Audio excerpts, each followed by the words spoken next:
Good afternoon, everyone. It is so good to see you all joining us in this morning time. Before we go into the main session, I just wanted to introduce you to another initiative that we will be having. So, as JJSS, we will be conducting some marriage preparation sessions. So these are like the personalized sessions that we will have with the people who will contact us.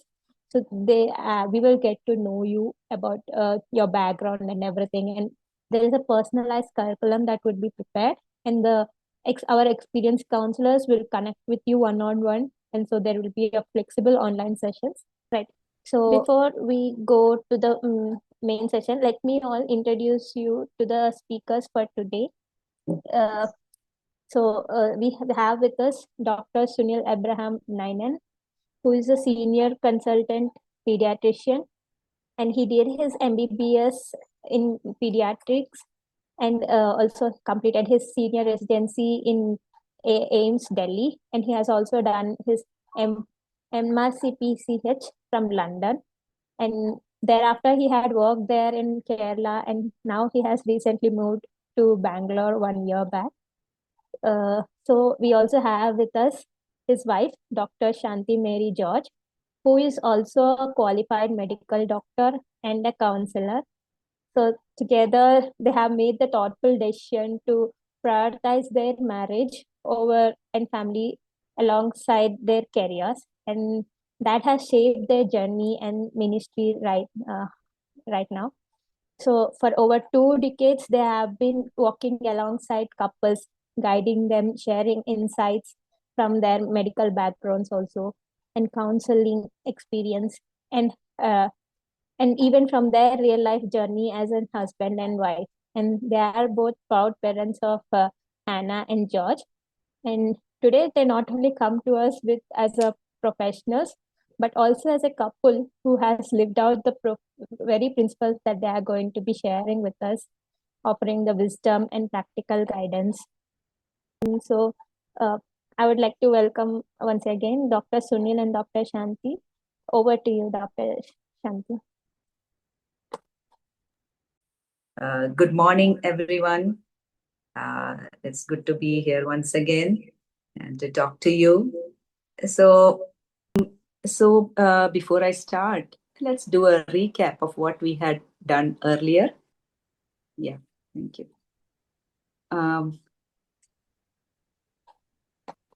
So we had been addressing the topic of preparing for a lifelong journey, marriage, building a strong foundation. As the title itself suggests, marriage is a lifelong journey. You can't break it unless, there's this word called death do us part. In Christian marriages, we say like that, until death do us part. And for preparing for a lifelong journey, we have to build a very strong foundation. That foundation has to be really strong for this marriage to last lifelong. Yeah, can you share the next slide, please? Yes. So we had looked at the definition of marriage and what is that importance of getting married. So when we look at the next slide, we see the next slide, please. Yes, we see that marriage is a lifelong, committed, exclusive companionship between one man and one woman. I like what is mentioned, what is said in the Bible, and it goes along these lines. Marriage is a lifelong, and it is a committed, and it's an exclusive companionship. So when you are having this exclusive companionship, you cannot think of anybody else in that level or in that place. And it has to be a committed relationship. You can't keep going in and out of this relationship and then break the relationship and then go into a relationship with somebody else. It is a lifelong relationship. So, and it is between one man and one woman. And I personally believe that marriage is an institution which has been started by God Himself. I believe that. And that definitely it has been recognized in the society and it has been legalized by the government. It is recognized by the government and the society. Next slide, please. Yeah. So when we think that, oh, marriage is a lifelong commitment, oh my goodness. Oh, now that is going to be a real commitment. I can't make that commitment. I don't think I will be able to fulfill that commitment. Some people may say like that. And some people may say, oh my God, how can that be exclusive? What if I want to have relationship with other people also? Now, when we look at this definition, it can be either comforting, it can be very, making us feel very secure, or it can be very scary at the same time. All at the same time, it can happen. So, when we look at this definition, all sorts of questions can come into our mind. Oh, will I choose right? Will I choose the right life partner? What if I make a mistake in choosing that life partner? What if, I get it right? What if I blow it up? Will I get it right? Will I get it wrong? What if I blow it up? What if my spouse blows it up? What will happen? Would I be successful in this marriage relationship? Those are the type of thoughts which can come up in our mind, and those are legitimate thoughts. Next slide, please. Some of us can say, oh, I am not ready for this type of committed relationship. And for that, what I would like to say is being ready, where you reach a particular magical age and then boom, you are ready. No, it doesn't happen like that.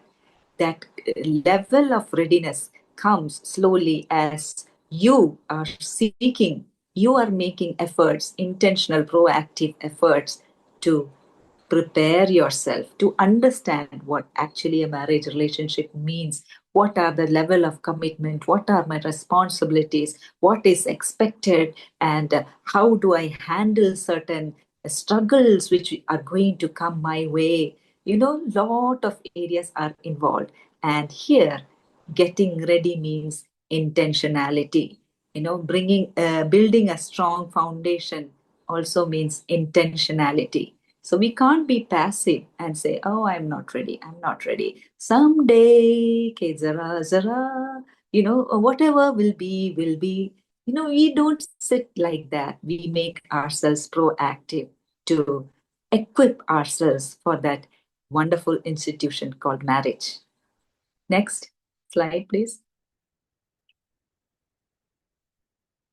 Some people say, oh, I will lose my freedom. See, and now I'm so independent. I can do what I want. And once I get married, I'm going to lose my freedom. There will be all sorts of restrictions and do this, don't do this. And, I'll have to please my spouse and not do certain things which I like to do.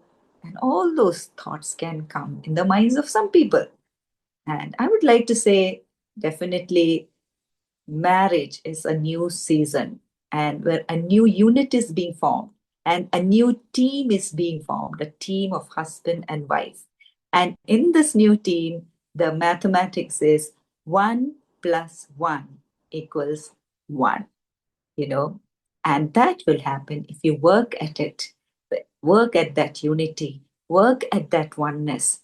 And here, in some ways, you will have to deny or let go of certain things which you liked doing. But what will you get in result? You are going to get much more than what you lost. So it's going to be something really a very different and a new and wonderful season and a time where you're going to work as a team and a new family unit being formed, new family dynamics, different areas are involved where that oneness needs to be worked, throughout our life. Next slide, please. And last time we also saw the benefits of marriage, how It brings, there's an interpersonal relationship properly built, and it brings pleasure and joy and security, and how having children brings that joy. And, there's so many other benefits we saw the last time. Then we saw about, how in the areas of getting prepared, we need to know ourselves, and we need to come to that place of emotional maturity. And then next slide. Yeah. Those relationship dynamics, I had just mentioned in one line about understanding love languages. So today I would like to talk about love languages in a little bit of more detail. Now, what are love languages? So maybe some of you would have heard about it, and some of you may not have heard about it. The concept of love languages, it was first put forth by a person named Dr. Gary Chapman, and he has even written a book on that. So, according to him, what is mentioned is that there are five love languages. How a person expresses love and how a person receives love can be different. And the language of expression and of love can be different, and it can be in five main general ways. There can be other ways also, but these are the five main general ways. And they are words of affirmation. Yeah, some people love that. And when they are, spoken to with words of affirmation, oh, you are good, that is wonderful, great, a lot of things like that, they feel loved. They feel very much loved. So those are words of affirmation. Then there's the acts of service. So for some people, action speaks louder than words. And how much ever words of affirmation you talk, they are not satisfied. They don't feel that much emotionally loved. They feel loved when, they are helped in the kitchen, or when the house is kept clean for them, or many other things where acts of service. Uh, so like that, and then they feel greatly loved. Then for other people, it is quality time. Going for a walk with my spouse. Oh, I feel so loved. And just being there together, sitting together, or maybe just talking, sharing, or playing game, or just watching a movie together. That can be really meaningful, and that means a lot to some people, and they feel greatly loved. And for others, it can be physical touch, like, just holding hands, or just hugging or kissing, or just a massage, something like that. That really means a lot to some people. And for others, it can be receiving gifts. It can be a small gift, it can be a big gift. But just the fact that they received a gift, somebody thought about them, and they expressed that thoughtfulness through a gift, means a lot to them. So many people would love to, in general, enjoy all these love languages, but they have predominantly two love languages. So our desire should be to understand how we uh, how we receive or perceive love. Which are the areas? How do we feel most loved when somebody works and expresses love through one of these things? And secondly, how does our spouse or our partner feel loved the most? So to understand, how we naturally show our love may not translate with our partner's emotional needs. Sometimes even our most sincere attempts, it can be very nice and loving, but then it can be misinterpreted as a lack of effort, but actually it's a lack of efficacy. So, when we learn to recognize and respect these differences in ourselves and our spouse, it can help us to get to the root of the conflicts and connect with each other. more deeply. Okay. So when we express our love, it can register in our partner's emotional area only when we express in their love language.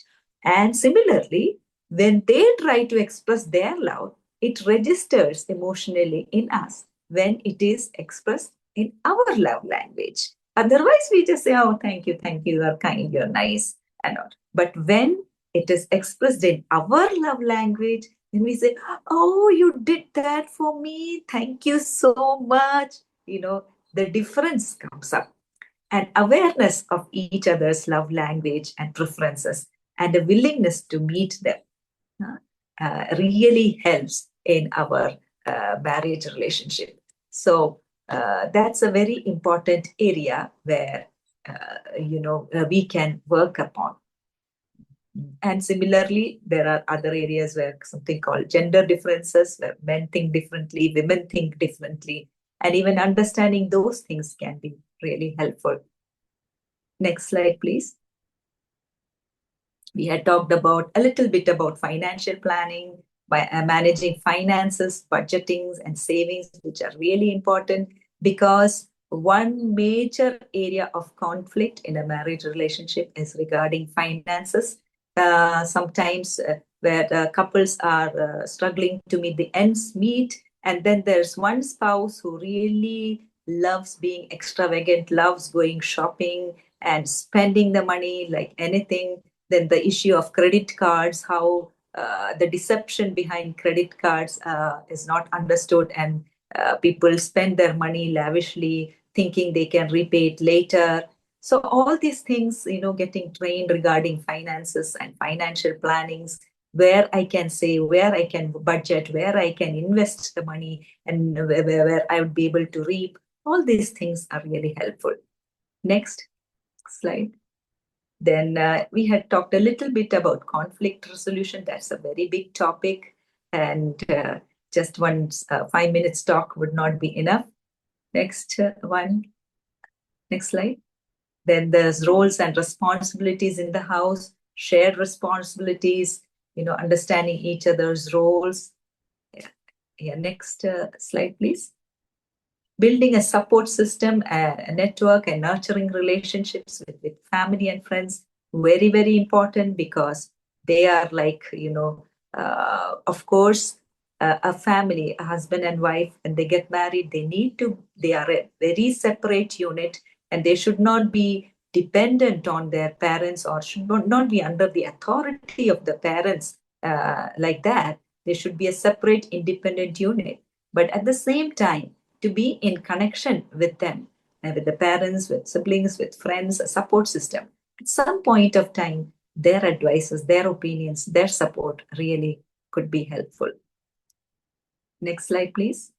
Mentoring. We did not talk in detail about mentoring last time, but this is a very important area which we need to look into. We are not supposed to be lone rangers.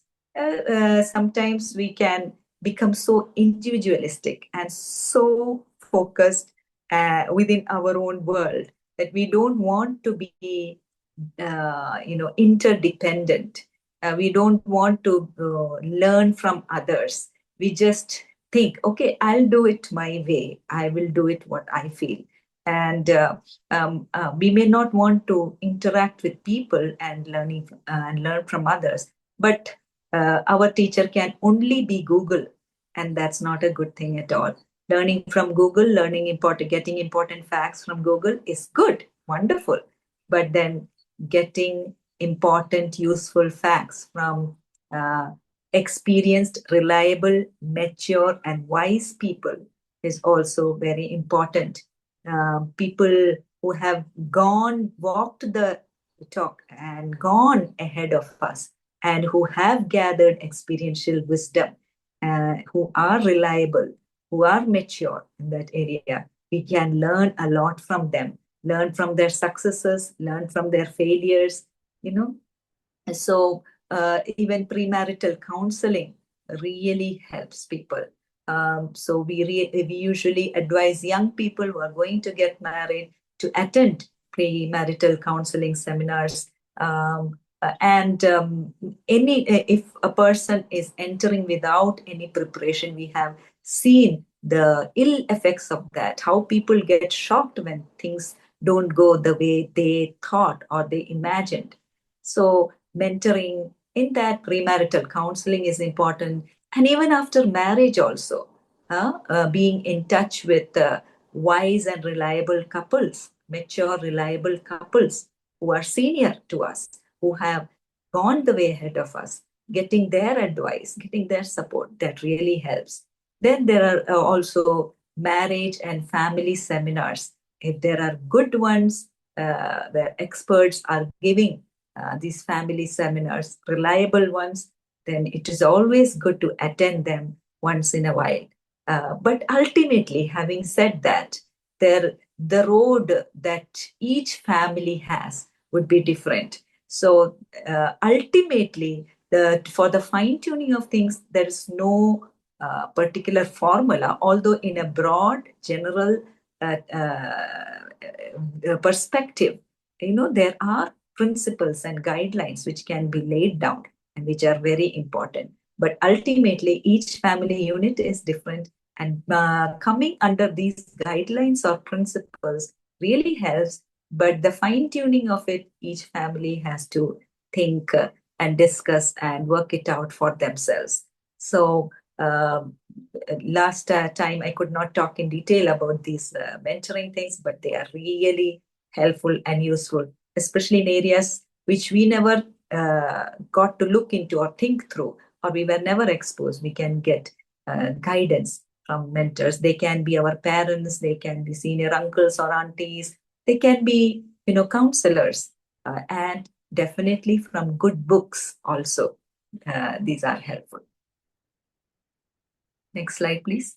Yes. So again, I would like to conclude, marriage is a journey and it's not a destination. Many times people dream, oh, when I get married, I'll escape from all the problems that I have in my family. When I get married, I will not have any pain and no more sorrows, no more pain. My knight in the shining armor will come, and my princess will come, and she will give me all the happiness, he will give me all the happiness that I dream of.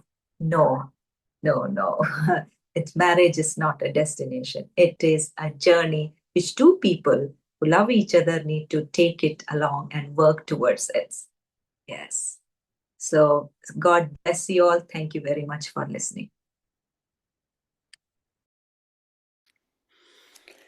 Good morning, everyone. So nice to be sharing with young people some of things which in our lives we have learned, and very graciously God has taught us, and we want to share some of those. So Shanti has already spoken, and I want to come from a slightly different angle, and that is, I'm imagining a youngster coming to me, coming to us, and saying, I want to get married. How should I prepare myself?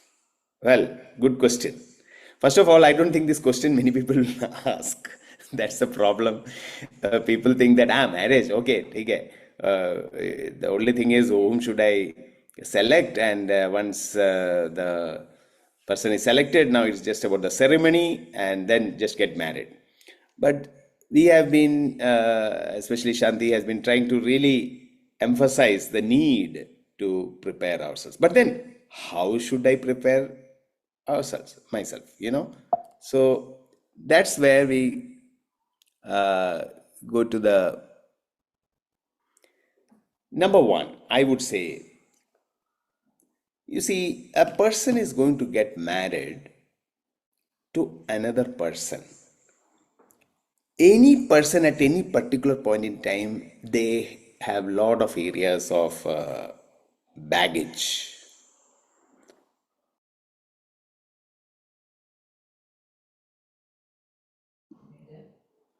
They have a lot of baggage in their lives, and emotional baggage, hurts. So just imagine they get into a relationship with another person, and they bring all this emotional baggage and hurts, it will really muddy the whole relationship. Yeah. So I would counsel the young person that yes, you seek healing in the areas where you think you need it. Now, especially you need to, if you have had any breakups, you see, imagine you have been in a very close relationship with a person, and then that person, rejects you or whatever. That is a very important area which has to be healed. Sometimes what happens is a person is in a very close relationship, and they still have not fully gotten out of that relationship. And without fully getting out of that relationship, if they get married to someone, that is a recipe for disaster.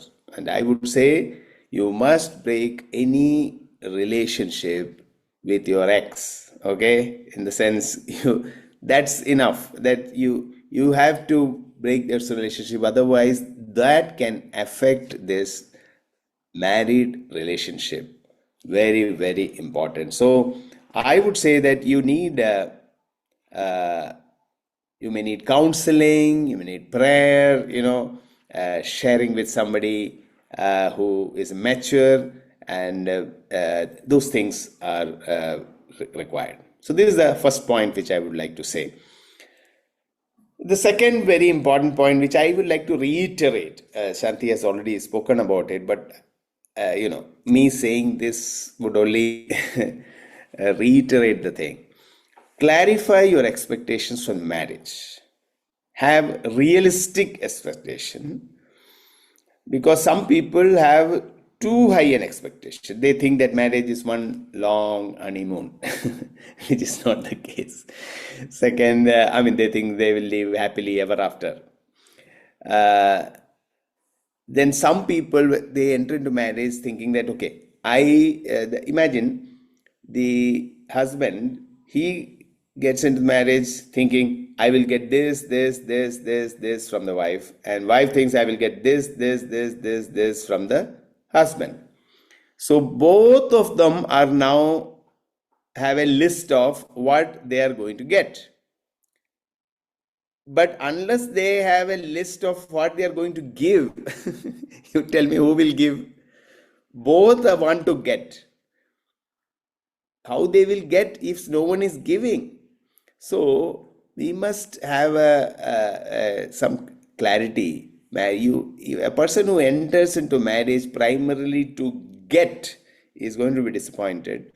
They should have a primary desire to give, and as they give, and as both sides give, each side will get also.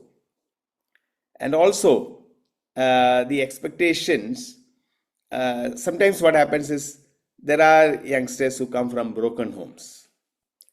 So their parents are fighting, or they have been divorced, or father used to drink a lot, and there was all kinds of domestic violence. And people who come from such backgrounds, they have a very low expectation of marriage. Okay, they think that every marriage is like this. No. Every marriage need not be like that.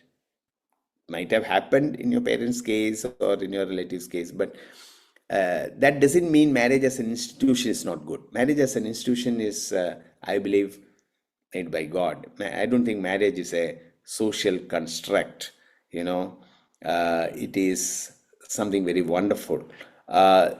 So people who are coming from broken homes, they might have a very low expectation. On the other hand, people who came from homes where parents were very nice and they loved one another, they might think that marriage is a cakewalk, no problem. You just have to get married. That's all. Everything will go well. They may not realize how many adjustments, how many sacrifices, how much their parents worked for that marriage to happen.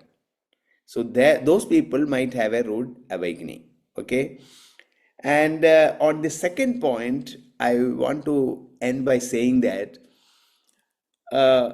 there are certain deep longings which human beings have, which only God can satisfy.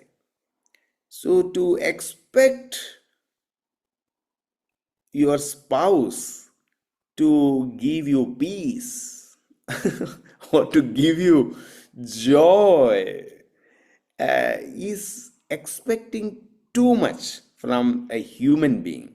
At the end of the day, your spouse is going to be a human being only, not God, who can give you living water or who can be true bread to you. No, who can satisfy you fully. No, only God can satisfy us. But yes, we can have realistic expectation of what you expect from your spouse and what, more importantly, what you can give to the spouse. Shanti has already spoken about it. I won't dwell on it too much. I would say talk to mature people about married life, yeah, and listen is one thing to talk, but you talk, ask, pursue them, and ask, and then listen to them. Again, please, I have written talk to mature people. I didn't say talk to old people because just because somebody is old doesn't mean they are wise and mature. Just today, I was reading a WhatsApp status. It was saying that becoming old by itself will not give us wisdom. There are so people who are older, but who have chosen certain things and who therefore have become mature. It is very good to talk to them and learn about married life, and that's really going to help you. Number 4. So, you see, you may be having some close acquaintances, like close friends, maybe roommates. You ask them some feedback from them. What kind of a person I am? What do you feel? At the end of the day, you are going to live with somebody else. So you can ask this person, and you can ask them. Are there some? In what ways I can be better? I think because these close acquaintances, they know you for quite some time. Maybe your brother, sister, your roommate, your close friends. Ask them, in what ways can I be better? What are some of the things in me that annoys you? that you can work on some of those at least. Okay, it is good to be humble because we all have some annoying features in us. Yeah, it is good to do something about that. Okay, so this is number 4. I have a total of 7 advice. Okay, so I've already reached 4. This is a very important thing. Hello, all young people. Become a responsible adult. You see, what do I mean by that? I am saying that boys should become men. See, boys don't become men just because they have mustache and beard. That mustache and beard will come if you pass a particular age. Okay, but be men. In other words, begin to take responsibility for your life and even few other people's lives. Become that kind of a person. Become a person who manages their lives well, their personal lives well. So, what am I saying?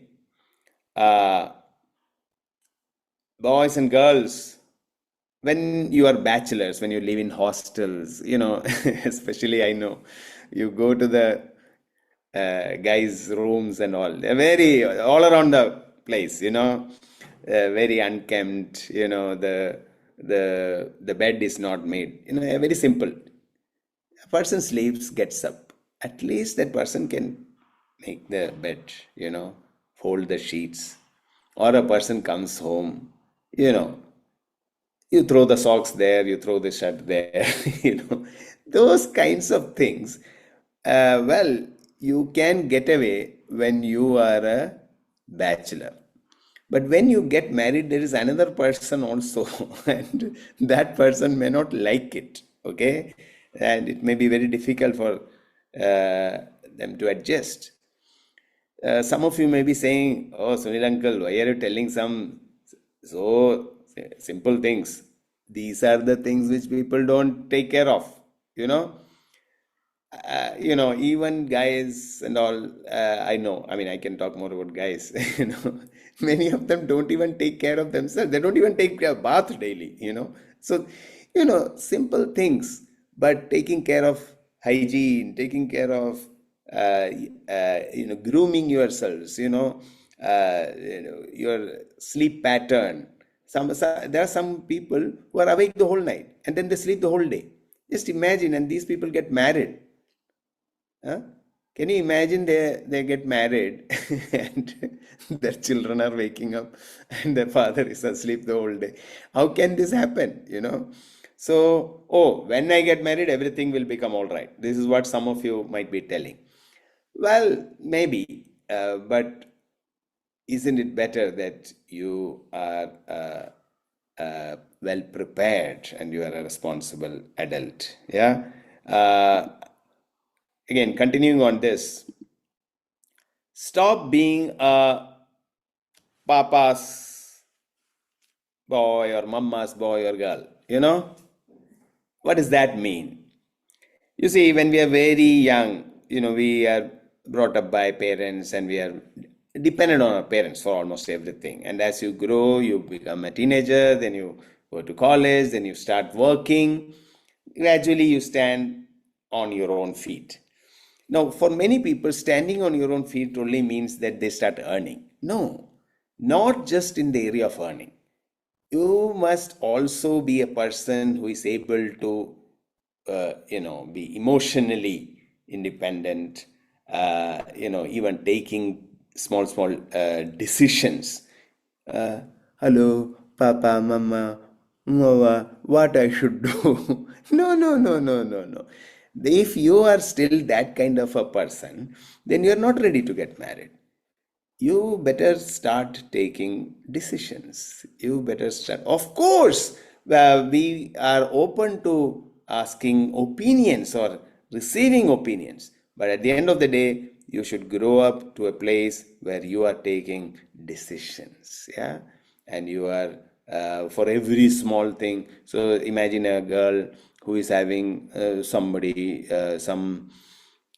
friend of hers unfriended her, and immediately, hello, mama, this happened, Now, the thing is, after marriage, you are going to face much more things. So you better be a person who is becoming a responsible adult. Become financially independent. Very, very important.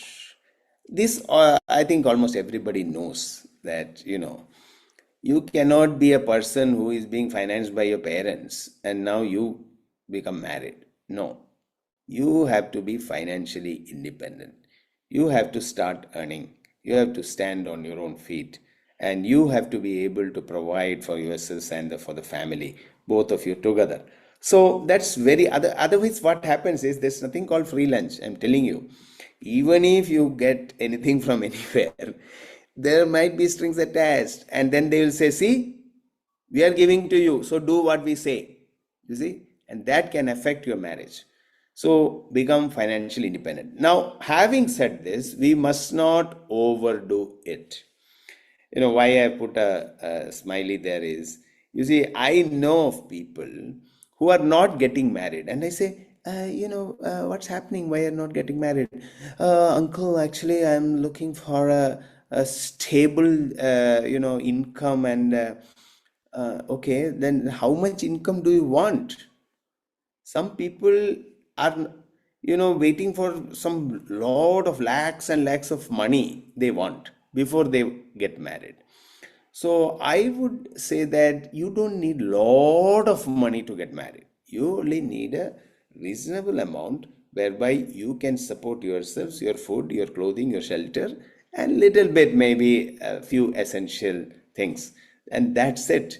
You please do not postpone your marriage because you want to earn a lot of money. Because if you are trying to find your security in money, I'm sorry, then that's becoming your God. You should be finding your security in God. I'm not saying money is not important. All I'm saying is, but money should not finally determine when you are going to get married. And please remember, your parents and your grandparents or your great grandparents, they were much more poorer than you. Most of you guys who are listening to me are in IT or some other, earning quite a bit. Comparatively, your great grandparents and great grandparents hardly earned much, but they became married, they had children, and they had lots of children. Let me just say one more thing. So there was this married couple.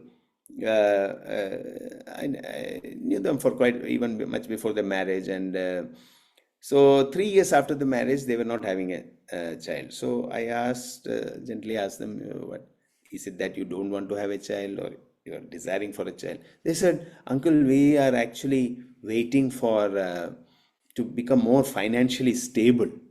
So I was surprised because my conservative calculation of their combined income at that time would minimum have been 2.5 lakhs minimum. So I asked them, by any chance, are you planning to feed gold to your child? Why are you wanting so much money before you have a child? So, now you want to put your children in private schools, and you want to have all kinds of international school and everything, then that may be difficult, I agree. But we must not try to overdo this aspect of thing. You must become financially independent, but don't try to overdo it. And finally, you are prepared, you are preparing yourselves for getting married. You want to get married, then you must do something. You must make efforts to find a spouse. This is the stage which, very funnily enough, I have seen some youngsters, they say, yes, we want to get married.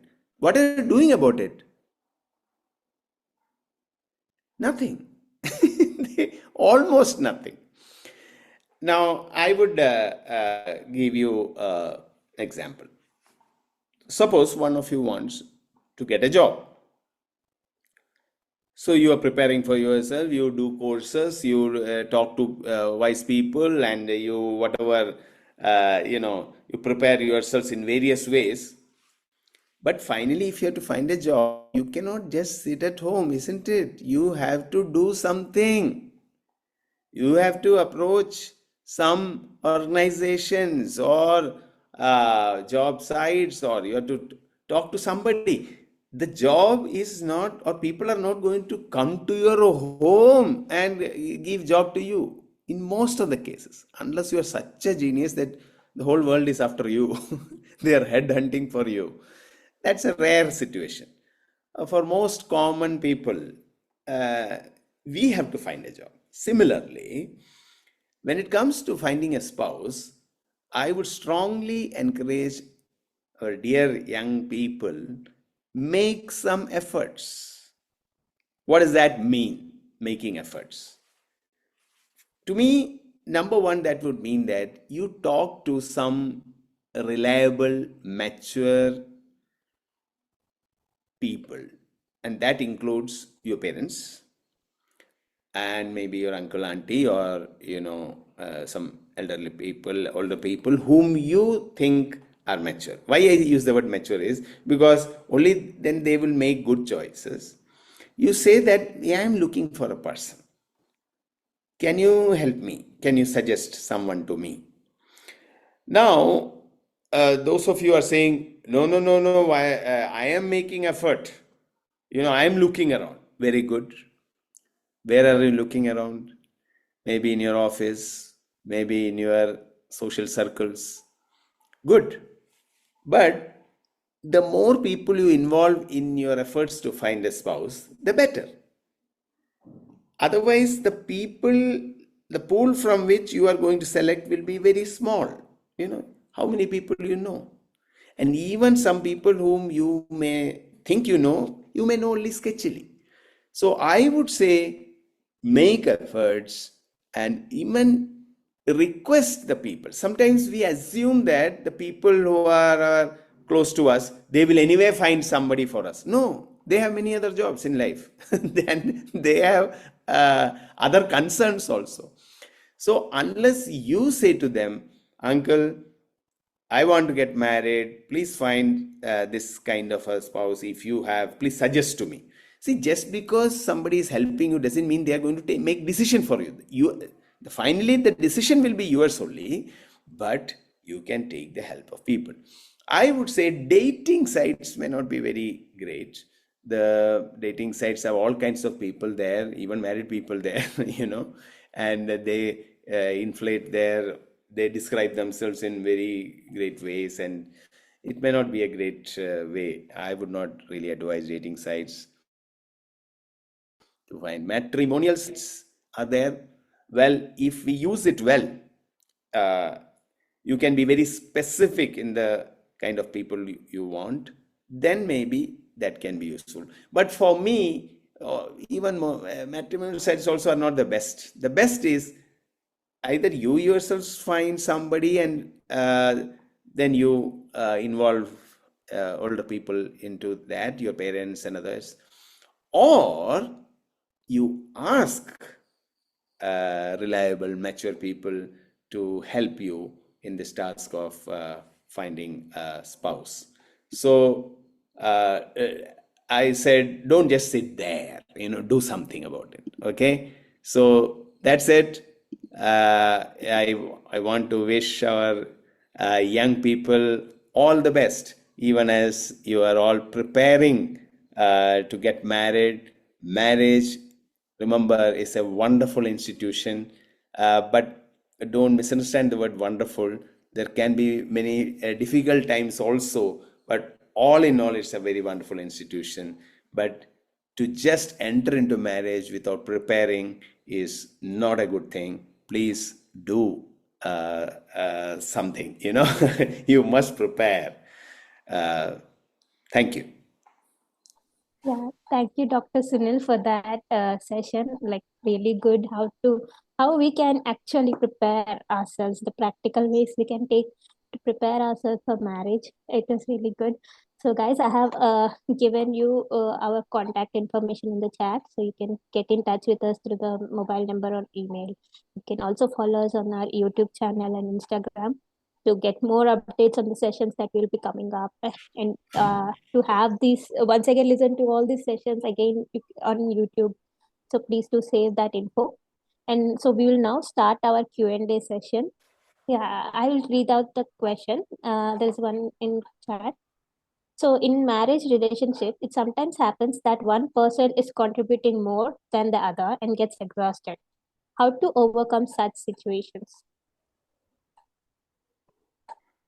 Well, I would first like to ask whether it's a marriage relationship or a dating relation. Has the marriage already happened or not? Because that's a very important question.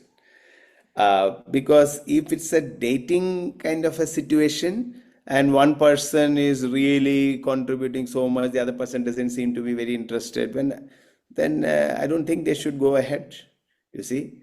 On the other hand, if they're already married, yeah, and it is really possible, this kind of situation, and then I would say it's a difficult situation when one person is putting in all the other and is not really getting the other person is not contributing.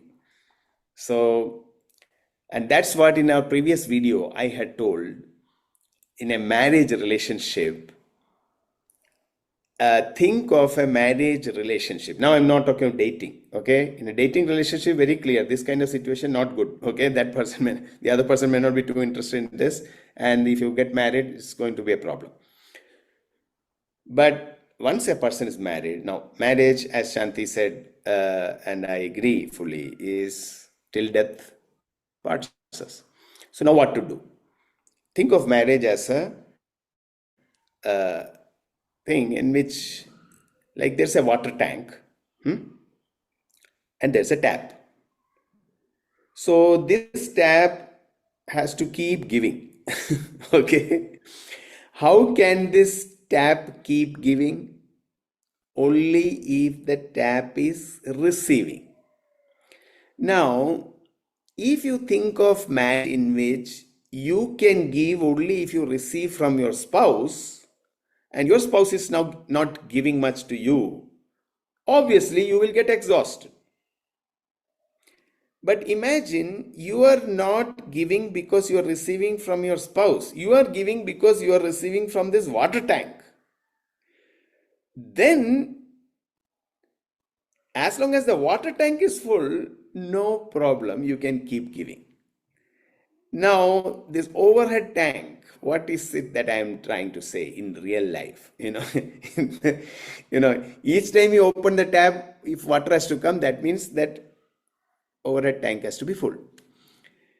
In our lives, in human lives, we can keep giving only if we keep receiving. But most people want to receive from other human beings. No. We can keep giving only if we keep receiving from God, who is a source from which we can always drink. So if we keep receiving from God, we can keep giving and without getting exhausted. Otherwise, I can guarantee you will be exhausted. Yeah, we have one more question. So, when you have a different opinion about a matter in marriage, both the aspects about a situation has a valid point. How do we reach to a consensus when do we involve a third person opinion without hurting anyone in marriage? Again, I would volunteer to answer this, and Shanti can add if she wants. I would say that having different opinions is going to be a very common situation in any marriage. At the end of the day, even if you are identical twins, you are not clones. And because we are not clones, we have been brought up in different situations. And mind you, in a marriage, there is a gender difference also.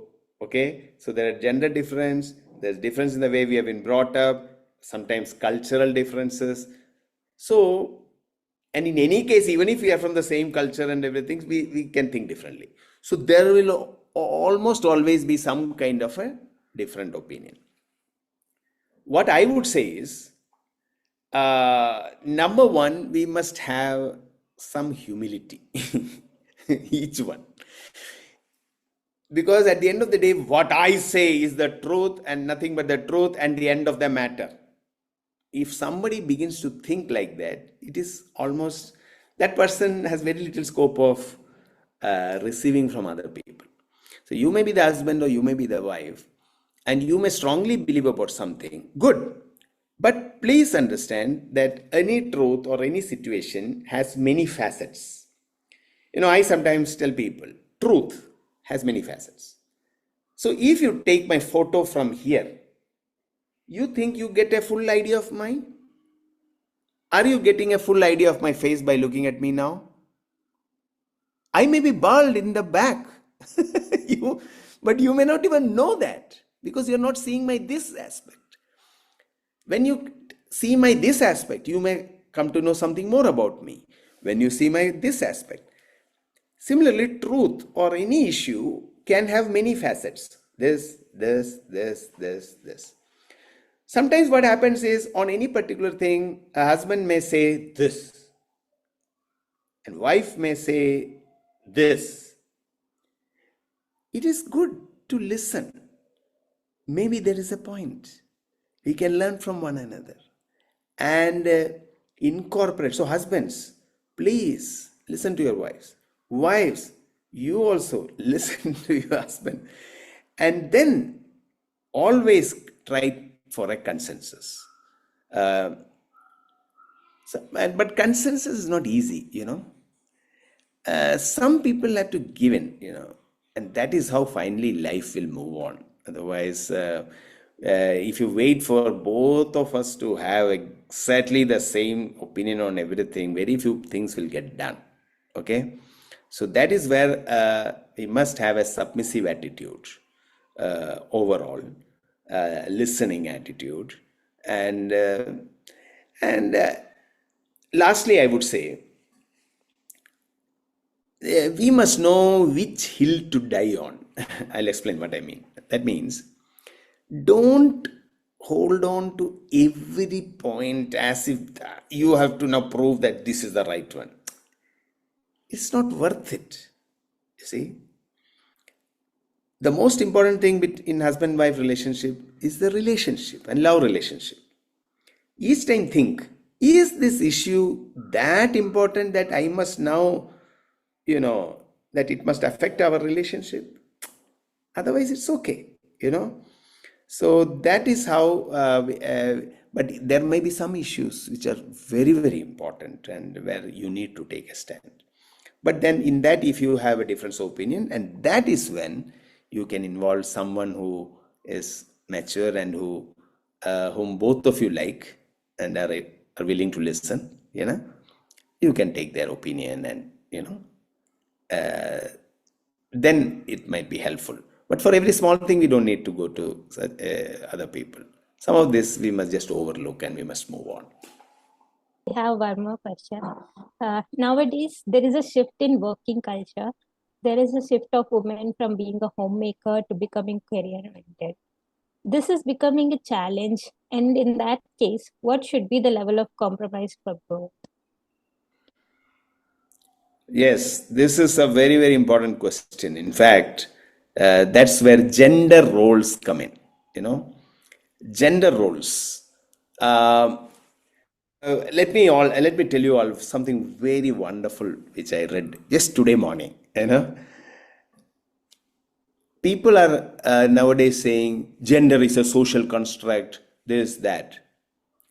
But do you realize that while me, Sunil, and my wife Shanti, we are both human beings and we are equal in worth, do you realize that all my cells are stamped XY, XY, XY, XY, XY, XY, and all Shanti's cells are stamped XX, XX, XX.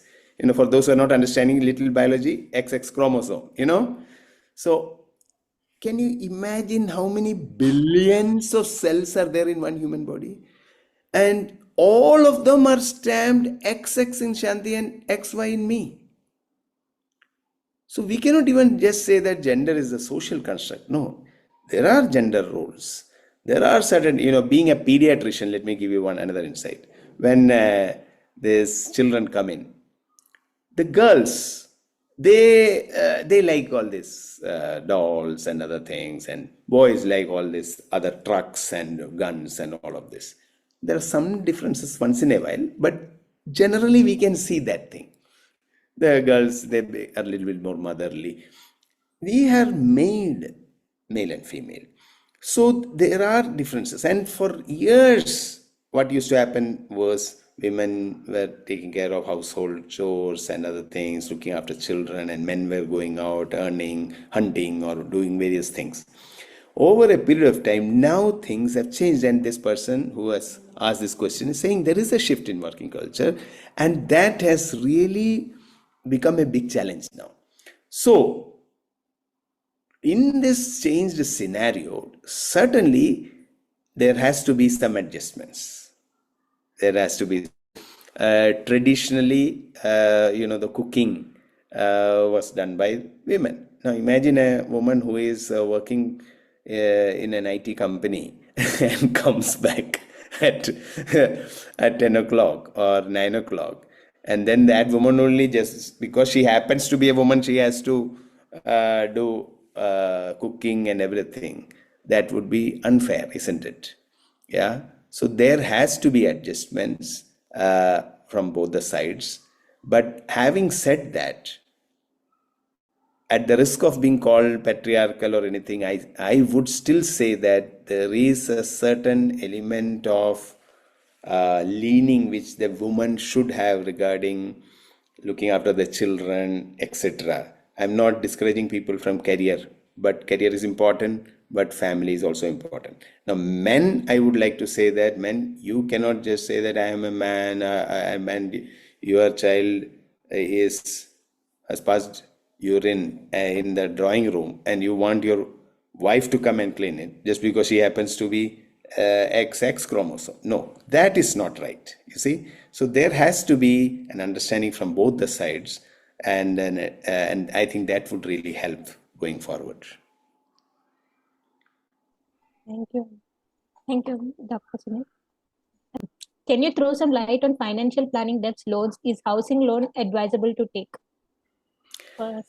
Yes, I would say a very simple thing: live within your means. this, and this has nothing directly to do with marriage as such, but definitely this, if you don't live within your means, it can affect your marriage. You will be in big debt unnecessarily.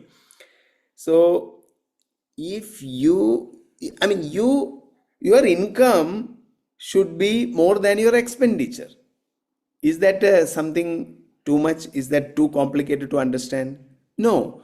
But now we are living in the culture where buy now, pay later thing is there.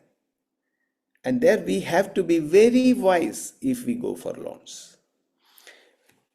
You see, when we take loans, we are assuming something. Imagine a 25-year-old who buys a 1.5 crore 1.5 crore thing flat somewhere, in HSR or Whitefield. Now this person thinks that with the salary that person is getting now, maybe 1.5 lakh or 2 lakh per month, they can easily pay the EMI. But what is the assumption here?